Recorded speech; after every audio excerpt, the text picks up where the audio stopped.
Hi, it's Gary. Welcome to today's video. Today, it's more of a chatty style video. I haven't even got a script for this. What I do have, yes, I've got my bullet points there, but they're just to make sure I stay on track. I'm not really going to be following it too much, but they'll just make sure I get to the right points. What I want to talk about is really as a result of a number of comments that I've had on quite a few of my videos over the past few months. The latest one being this morning. And essentially the one this morning said, Chinese pens are crap. Well, that's all down to your opinion. And that's why I thought, well, I'll give you my views. What do I think about Chinese pens? I thought it might be an interesting type video. What I'd like this to be is the start of a conversation. So obviously drop comments down below. Let's try and start discussing, what do people think about Chinese pens? Why do you think of them the way you do?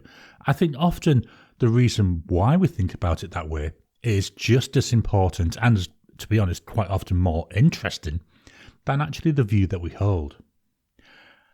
I've got lots of different pens. I've got quite a few Chinese pens. When I started, yes, I started with a Pilot Metropolitan, the TWSBI Eco. Enjoyed them, nice pens, but as a starter they were quite expensive. I mean, we were talking about 35, 40 Aussie dollars. That's a big investment for someone if they don't know if they're going to use the pens. And to me, this is one of the areas where China comes in. The Chinese pens, they are dirt cheap. I mean, yes, some are more expensive now, but you can start off with a Chinese pen like this one. A Jinhao 992. That's under 2 Aussie dollars. It would cost you more for the bottle of ink than it would for the pen. It's a small pen. It's not exactly an exciting pen. But you know what? It gets you started. You don't have to put out a lot of money. And if money is tight and you want to use Chinese pens, I'm going to be honest, why should snobs punish you because you can't afford to spend $1,000 on a pen? A $2 pen does exactly the same thing as a $1,000 pen. It lets you get ideas out of your head and onto paper, and maybe not as pleasurable, maybe not as nice, but it still lets you do it. That's where the more expensive pens come in, isn't it? It's the whole experience can be a lot nicer. But you still don't need to pay a lot of money. There's a lot of Chinese pens under $10 that look nice. Yeah, we've got here an example. Jinhao 159. Nice chunky pen. Writes really nicely. Cartridge converter. Comes with the cartridge converter. Virtually every Chinese pen I've had came with the cartridge converter. A lot of the expensive pens I've bought, you have to pay an extra $10 for a converter. It's a bit of a rip-off, isn't it? You know, there's the 159. Again, under $10. We've got this. This is the Jinhao X450. There's the 750 as well. Nice, interesting pattern. Cap pulls off. Nice nib. Does what it says. Lets me write. Lets me enjoy what I'm writing with. And I actually like the look of the pen as well. It looks attractive when you've got that in that meeting in front of you. One of the downsides that I find though with Chinese pens, and this is a very personal thing, is down to nib choice. My personal preference is for wider nibs, so I like broad nibs. Chinese pens, the vast majority, they're either extra fine or fine. I'm starting to see some mediums now. So I think this 450, that's got a medium nib on it. So I'm able to start expanding into mediums with the Chinese pens. But yeah, nib choice, not exactly there. And the nibs, they're steel nibs. They're not exciting nibs. But again, what do we want the pen for? We want to get them things out of our head, down onto paper. These Chinese pens do that. Now, I know there are pens which you might say, but Gary, all they do in China is copy other manufacturers. And yes, in some extent they do. I know I've seen on AliExpress, which is where I get most of my pens from, I saw that there is, I think it was called the LM Dialogue 3. It looked exactly like the Lamy dialogue. I didn't buy it because it even had the word Lamy on the body. To me, that was a pure rip-off. I wasn't interested in it. There's nothing that they've done to really try and change it or to improve on it. But then you get other pens. We're going to look at this. This is a Wingstone 699. This is a Pilot Custom 823. I can get, I think it was about 15 I worked out of these 699s for the same price as this 823. The Chinese one, steel nib. It's a medium nib. The Chinese one, this one's a piston filler. I don't know if you can see there. I have got ink in it because this pen is totally inked up. And a number 6 steel nib. Works all right. Yes, it's a number 6 nib. Do you know what that means? If I want to, I can swap around. I can put different nibs in there. The 823 cost a lot more money. It's got a Pilot number 15 14 karat gold nib. This one, it's a vacuum filler. Absolutely love this pen. What I'm going to say though is what's the key. I bought the Wingstone 699 first. I actually bought a different one. I bought one in virtually the same colour. And that one was the vacuum version of the 699. I've got to be honest, it was a pile of garbage. I couldn't fill it. I filled it once, and then when I next tried to fill it, the whole mechanism came out. When it did have ink in it though, it wrote really nice. So that's why I went and thought, right, let's get this Wingstone 699, this piston filler one. Had no problems with this. And that's again one of the issues with Chinese pens, the quality, very hit and miss. That's virtually identical pen was crap. Anyway, let's not beat about the bush. I got another one, same model number, just a different filling system. I love it. It's really nice. It's been constantly inked up since I got it. By getting that 699, I was able to play around with the feel of the body because the bodies, the sizes, they're virtually identical. And that then led me to, well, yeah, I'm willing to spend the money on that Pilot Custom 823. That was nearly $500. Very expensive. Oh, certainly to me, extremely expensive. Whereas, with this, I want to say it was about $40. Quite a lot cheaper. I didn't mind spending $40 to see how I like the way that the pen body feels. If I'd have spent $500 and not liked how it felt, I would have been quite upset about that. This isn't the only pen that I've done this for. Another one, let me see if I've got it inked up. No, I don't have it inked up at the moment. I bought a Moonman M800. These are virtually identical shape-wise to a Leonardo Memento Zero. I bought it because I wanted to see what the body felt like. I wanted to be able to try it out. Again, it was about $45, $50, something like that. Really liked it. I then went and invested the money and bought myself a Leonardo Memento Zero. Well, actually got the grande version, the bigger version. Yes, they don't compare. Yes, the Leonardo, it feels nicer. It looks nicer. To be honest, I think it writes nicer. The experience is more pleasurable. But if I hadn't have got that initial pen, that initial Moonman M800, I would not have spent the money to buy the Leonardo. And since getting that first Leonardo, I now have 3 Leonardos. I've got 2 Viscontis and 1 Tibaldi. And I wouldn't have bought any of those. I wouldn't have bought any other Italian pens if I haven't had first started with that Moonman M800. It was a good taster pen. Wasn't perfect, but it let me get an idea of the size and of the shape. Now, do they copy from other brands? Well, yeah, they do. So for a lot of pens, I like to say, well, the Chinese pens they're inspired by. They're not copies, they're not clones. I'd say there are the occasional ones, like with that LM3. But most of them, there's definitely inspiration there. But it's not just China that does that. Everything we buy, they're not new products, are they? What they are things that there's an existing product, that inspired someone to think about it. They made minor changes sometimes major changes, and that gives you the new product. And to me, this is the same with these pens. A lot of them, yes, they're virtually identical, but a lot of them, they're heavily inspired by. So an example here, this is a Jinhao 100.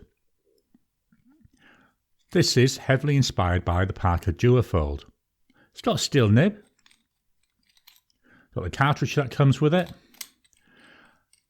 What I like about this, lots of different patterns. There's lots of pens in the same shape as this as well. And I'm not just talking about Chinese pens. There's other non-Chinese manufacturers which do very similar bodies to the Parker Duofold. You never hear people whinging about that though, do you? To me, I don't know, maybe it's just because people hear the word China. I mean, to me growing up, we always heard about, oh yeah, these Chinese things, they're low quality, they just try and get it as cheap as they can. But when we start to look at it, Chinese goods, virtually everything we buy is in some way, shape or form impacted by China. The device I'm using to record this, it's an Apple iPhone. It's made in China. The device I'm going to be editing this on, my laptop, made in China. My monitor, guess where it's made? China. Lots of things made in China. The clothes I'm wearing, I think everything I'm wearing today was made in China. China is a big manufacturing nation. And yes, a lot of it, you could say, it's cheap, and quite often it is. But then, as I say, you've got like the iPhone. That is not a cheap device. And the one I've got, I've had, I think it's about 4 years now.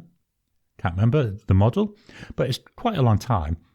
And my previous iPhone, I'd had that 5 years before I replaced it. And I didn't replace it because it wasn't working. I actually gave it to my wife. I replaced it because I wanted a better camera, really, for doing videos with. So yeah, China, lots of things are good quality. As I say, you get some things that are bad quality.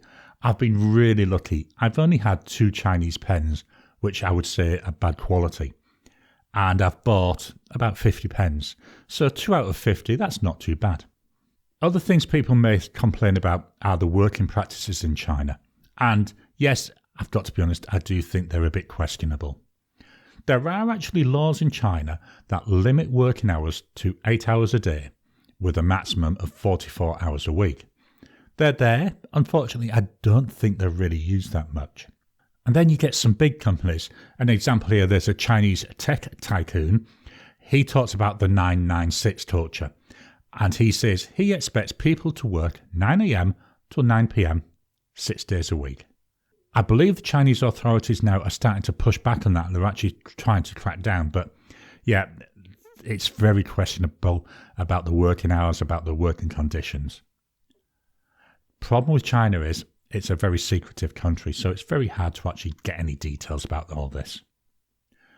Now, there are a lot of pens that are made in China. We've seen Jinhao, we've seen Wingstone, we've got Hongdian. Here's some example Hongdian pens. We've got Pen BBS. Pen BBS is an interesting one. I haven't actually prepared much on this. I don't have that many of them, but I do find that they're trying to be a bit innovative. But I do find that, they're trying to do things slightly different, which is interesting. But then there's a lot of Western companies where the pens are actually made in China. Here's a prime example. This is a Narwhal Key West, made in China. This is a Narwhal. This is the 365 based on the Nautilus, made in China. Quite an expensive pen. I think I've only got 2 pens more expensive than this one in my whole collection. The Key West, I think that's about $40, $50, something like that. A lot more reasonably priced. They are made in China. They work really well. They've got a wider range of nibs. Now, maybe that's because the company that produces it, they're actually based in America. But, that's an American company selling products made in China. And from my research, I found a site which was from about 3 or 4 years ago. And there's a lot of, I'm going to call them Western companies, where it's saying that parts, if not the whole pen, is made and assembled in China. Now, The ones I've been able to find here, Cross, Parker, Waterman, Yaffa brands, Schaefer. It's not 100% clear if they are made in China or even if parts are made in China. I could only find one website that mentioned it, so not 100% certain, can't really say for certain that this is a fact, but I just thought it was interesting when I found it. So we're talking about China. Now China, it's known as the People's Republic of China. But how about Taiwan, which is just known as the Republic of China? Mainland China, the People's Republic, they lay a claim that Taiwan is part of People's Republic of China. The Republic of China make a counterclaim saying that mainland China is part of the Republic of China, and are quite confusing. But would you class Taiwanese pens as being Chinese pens? I'm thinking here of brands like Twisby, Opus 88, Laban, and I know there are other manufacturers. Are they Chinese pens? Would you complain about them the same as you would a pen from China? A lot of people wouldn't, because these are pens that a lot of retailers sell, Does it mean if the pen's sold by a retailer that it must be a good pen? I don't think that's a true argument. I do know that some retailers sell Gin House, some sell Moonman. I think there's one sells Wingstone, but that's just from something I saw a long time ago. So really interested in what you're thinking about this. Last point I'm just going to touch on, where do I get my pens from? My Chinese pens, I usually get them from AliExpress. I've had some from eBay, I've seen them on Amazon. One thing though with Chinese pens, you've got to be careful. It can be quite misleading. I've seen sites on AliExpress where they say, right, the pen is $10, but then we've got $12 postage. $22 in total. On AliExpress, same pen, different shop on AliExpress, all in charge might be $18. So you've got to keep an eye, you've got to be careful at the pricing. Make sure you're always looking at the delivery. Same goes for eBay and Amazon to a lesser extent. Check out, look around. It's easy to overspend for a Chinese pen. And I have noticed that the prices of pens, certainly over the last year, they've been going up and up. The Jinhao 100, this one I bought about 18 months ago, and I paid, it was about 16 Australian dollars, something like that. I've got another Jinhao 100, which we'll be doing an unboxing of in a few weeks. That one, it cost me 28 Australian dollars. So the prices, they are going up. So keep an eye out on that. When that was $16, that was cheap, that was worth getting. Nowadays, if I was going to look at that against a Pilot Metropolitan, I may be more tempted to go for that Pilot Metropolitan because the price difference isn't as big. So again, just be aware of that. Look at the shops. When you're looking at buying a pen from China, look at the likes of AliExpress, eBay, Amazon. Also go and look at some of your local online retailers. There's one here in Perth, not too far from where I live. They sell Pen BBS pens. And I've got to be honest, the Pen BBS pens that I've got, I generally go and buy from them. But it's just there. So anyway, today it was this chatty video.